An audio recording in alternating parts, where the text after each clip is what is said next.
it's been such a quick journey as well. But then when I look back on everything I've done, yung parang grabe, ang dami nang nangyari sa buhay ko, sa career ko, and I'm just very grateful for everything that's happened in the past 10 years. Yes. Yeah, and I'm sure in those 10 years nga, sabi mo, ang dami mong pinagdaanan. And at the same time, you've met so many people, your own musical inspirations, and people who have really stuck by you in those 10 years. Yes. So, syempre, since we're celebrating you, may pasabog kami for you. Wait lang, before that, pwede po bang humingi ng tissue? Of course! Syempre Sorry, naman. hindi ko na kaya, hindi na kinaya nung pa-blazer ko. Sino ba nagsabi kasi magpaka-Stephen Tanoy ko sa ganito? Grabe, very Stephen nga ang looks natin for this. Pati sa sabi ko. Ayun. Kaya mo yan. Sorry, go lang. Go lang. So, of course, syempre, alam naman natin guys, no, medyo mainit, but it's okay. We're all here for Darren. But yun nga, may konting surprise kami for you. Wow! With messages coming from people who have stuck by you. What? Ready ka na ba umiyak? Sakto nga yung tissue mo. Umiyak talaga, okay. Galing. So, let's watch this. Hi, Darren. Wow!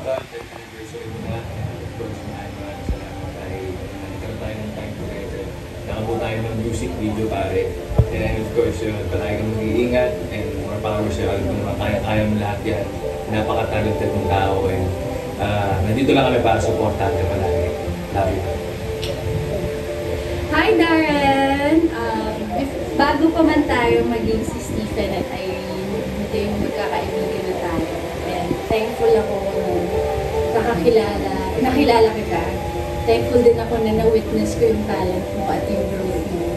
Sobrang mahal na mahal kita. And thank you din for getting me and Anthony para sa music video mo na iyo. Talaga, ikaw lang talaga magpapagawa sa akin. Sobrang mahal kita and sobrang sorry hindi ako makakapunta sa concert mo dahil nasa Japan ko. Pero wishing you the best and sana ma-enjoy mo ng sobra yung concert mo. I know you're gonna kill it and sobrang deserve mo lahat ng blessings na dumadating sa us. You're such a very talented person. Mahal kita, Darren! Hi Darren! Nako, papalapit na ang iyong celebration ng iyong 10th anniversary. Alam mo, people coming and going showbiz, napakaraming dumarating ng mga singers and artists sa industriyang ito, pero ilan lang yung nakakaabot ng 10 years and you're one of them. Alam kong simula pa lang ito ng mas magaganda pang mangyayari sa career mo, kaya always keep your feet on the ground.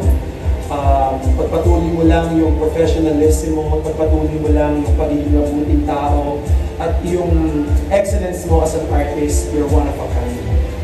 You know what? I am so excited to perform with you on June 1 sa Karaneta Coliseum. I know it will be a huge success.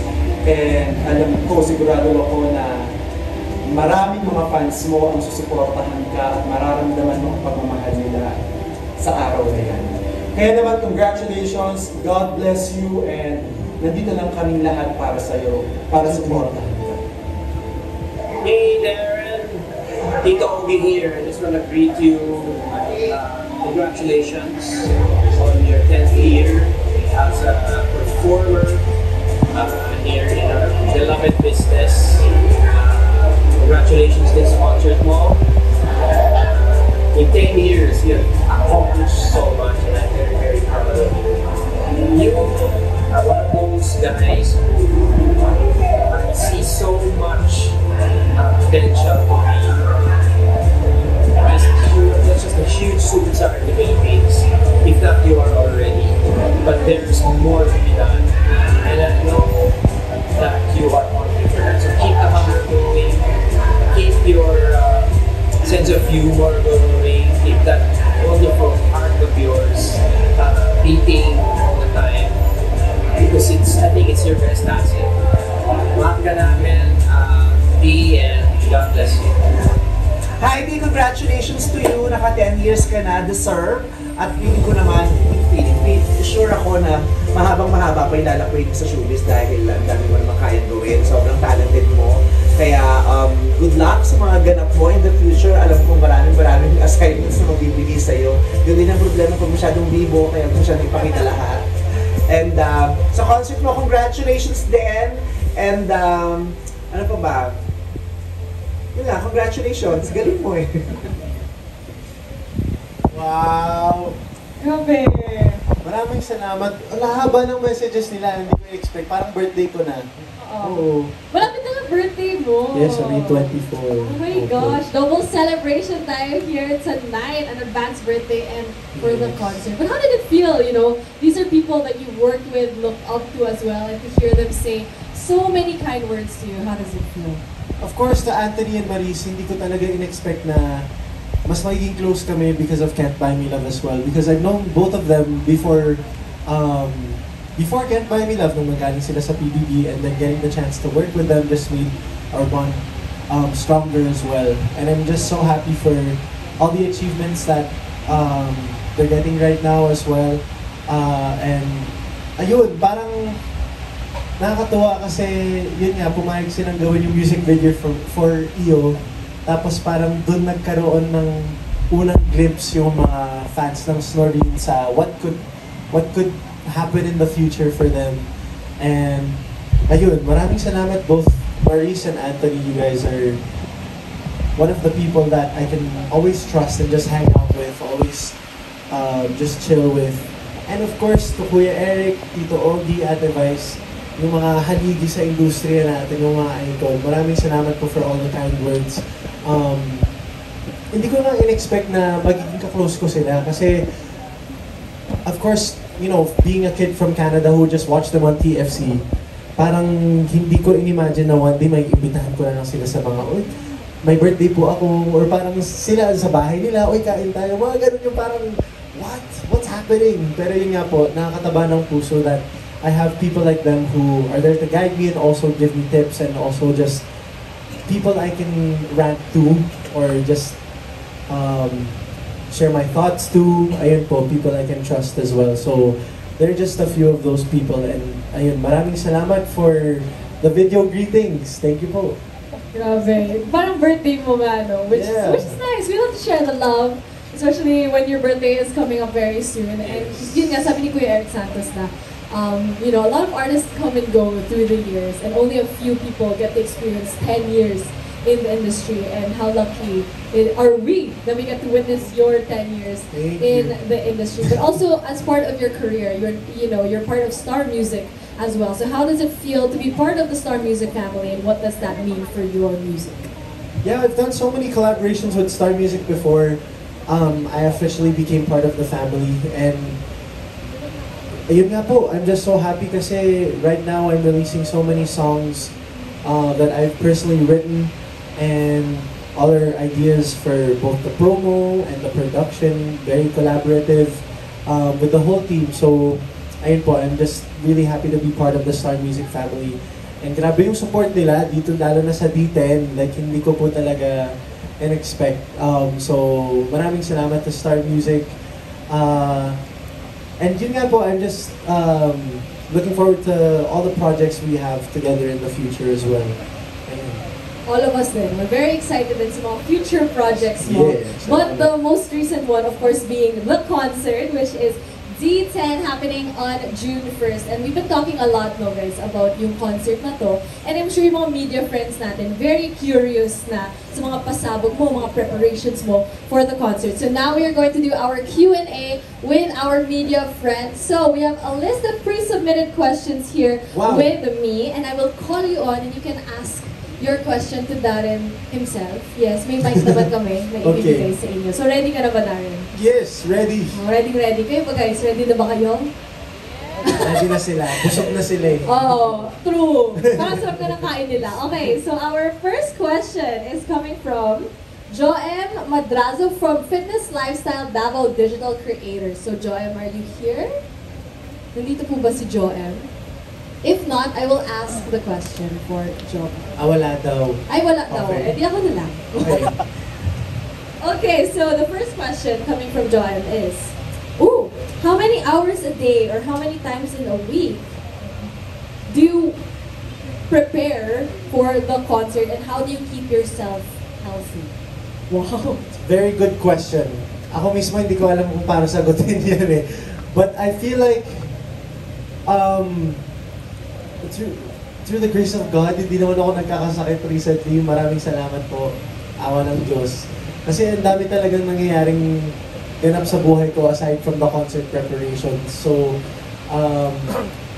maintaining my health really is one of my number one priorities right now. But we also started doing the dance rehearsals for my concert last month po before I started other things like yung mga, ito na nga, nag-fly pa ako to Germany and stuff like that. Just so that I have a gist of what I'm gonna be doing na sa concert.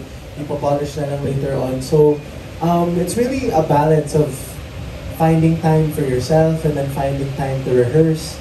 And then other things, nagkakagulo-gulo na sa schedule, but it's really just priorities, you know? So, kahit na kailangan kong gumising ng maaga, I make it a point to go to the gym. It's not just for, you know, physical fitness for the aesthetic. It's really for my overall health, yung stamina ko sa concert, to be able to prolong dance numbers and stuff like that. So, ayun, those are some of the preparations I'm doing for my concert. Also, I'm gonna start vocal rehearsals and band rehearsals and vocal coaching soon. So it's stuff that we're all very much excited for. Yeah. Grabe yung waking up super early to go to the gym. Kasi, kunwari, if it's before showtime, I have to be showtime. Dati, 10:30 yung call time kasi 11 yung live yun. So, I have to wake up at 7 or 8, mga ganun, para tumakbo, mag-lift, or whatever. So, ayun.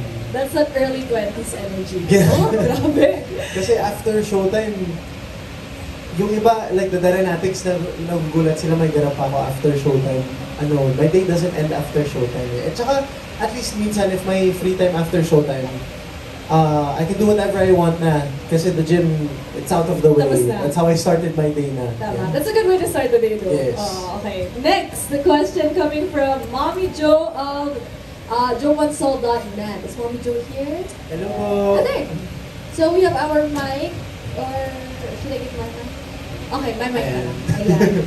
Thank you, DJ Sam. Of course, very hardworking time. Thank you, DJ Sam. Congratulations, Darren, on your 10 years. Thank you po. Salamat po. Oh, we're so excited for you. Thank you po. Siguro my question is, in the 10 years, do you think you have achieved your goal in your music career already or meron pa? At saka, are there some more up your sleeves that you're hiding that you're going to unveil in this concert? We're excited to see the surprise. Salamat po. Of course, there's a lot of surprises for this concert. Not just in terms of the music po, but also the production, the stage design, for the prods. Very exciting po. But for me, of course, there's so many things that I've already achieved in terms of my personal goals in my career in the past 10 years. Siyempre po, nung 12 years old ako, nung pumunta dito for The Voice Kids, pangarap ko lang naman maisa lang sa blind auditions, tsaka maisa lang sa ASAP natin to. So those are some of the goals and dreams that I have already achieved in the past 10 years. Ayun po, to stage my own major solo concerts, to release albums and all that. To be part of yung mga, ito pong mga acting, movies, and also series and stuff like that. So those are some of the things that I've achieved from my bucket list po. And there's nothing wrong with wanting more. Siguro for me, I want to release music internationally pa, like to be on the global stage din po. Hopefully soon din. So those are some things that I want to achieve pa in my career as well. And also in terms of my personal life, siguro to be able to continue my studies kapag may time na talaga para matutukan ko po. Kasi I stopped after high school. Sakto rin, 2020 was the year that I was supposed to enroll for college. Tapos, ayun, dahil sa pandemya, hindi na natuloy. So, who knows? Maybe after my concert, magka-time na po, mag-enroll ako. Makahanap na ng college. Ayun. Huling hiling na lang, anong course dapat? Dati po gusto ko po talaga in the medical field, katulad ng magulang ko, most of my relatives, yeah. Pero ang hirap pala talaga, kailangan talaga araw-araw kang papasok sa school. You have to really be there, be present. So it's kind of hard to maintain that kind of lifestyle. So, yun nga po, to become more practical with it, siguro sa business management, mga ganun po. Kasi, maybe one day I want to own my own business or be part of a business. At least alam ko kung paano i-handle yung finances and maybe be my own manager as well. Hindi ko na kailangan mag-hire ng iba. So, ayun, business management po siguro. Thank you. Thank you po. Thank you so much po for your question. Now, we have John Derek Ordonez for Manila Concert Junkies. Hey, okay po. And hi Darren, Hello po. Derek from Manila Concert Junkies. Before my question, I just want to congratulate you for your concert. And Thank because you. I myself is a Darren addict. Yeah. Wow. Nandun ako ng Thanksgiving party ng January. What? Yes. Thank you so much. And of course. So, ayun, and we've seen your growth no, for your 10th year anniversary. So my first question would be, what do you think is your biggest challenge as you enter your 10th year in showbiz? Of course, siguro one of the biggest challenges for me is what's next. Like after this, what else do I have to offer to, you know, those who have continuously watched and supported me throughout the 10 years po. Talagang, it's all about reinventing yourself at the end of the day. So, ayun po, siguro that's one of the challenges for me after my 10 years. And also, ano pa ba? Parang yun lang for now. Sige, thank you. Now, we all know naman that you grew up in Canada, your family's there. So, my next question would be, if there are opportunities for Darren to pursue career in Canada, or even in Hollywood, you might not know, di ba? Will you grab it? Of course, kasi syempre hindi naman po tayo lahat nabibigyan ng ganun ka special na opportunity. You know, not everyone is given that same chance to be able to have that kind of career. So, if the time comes or if there's an opportunity, I'd certainly grab it po. Thank you so much. Thank you See you po. in June 1. See you. Thank you po.